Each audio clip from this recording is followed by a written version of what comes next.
Ayan po, good morning po mga friend. Welcome back po sa ating munting channel.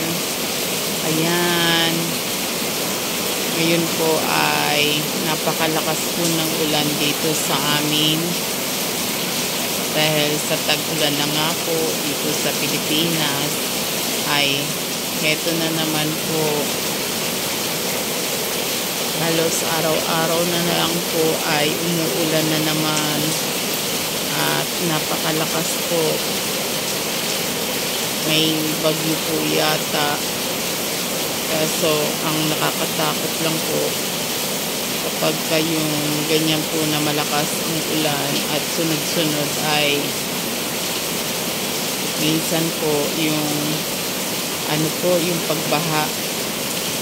Kasi medyo may may phobia na po ako kapag bumabaha. Pag ganyan po kasing malakas ang ulan, alam niyo po yung kinakabahan po ako palagi. Kasi nga po yung pagbaha. Binabaha po kasi kami dito minsan sa Manila.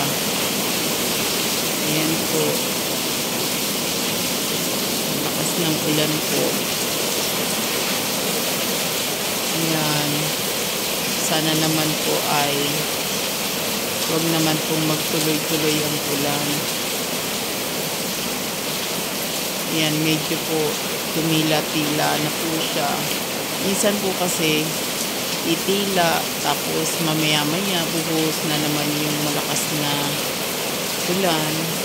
Kaya nakakakaba din po yung pag bumabaha na po. Pero ngayon naman po wala naman po.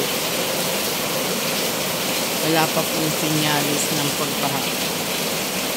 Ayan. Pero sana po tumila na. Kasi mahirap din po kapag binabaha. Maglilimas, ganyan. Diba? Mahirap po sa isang lugar ang binabaha. Yun lang po mga friend. Ingat po tayo palagi.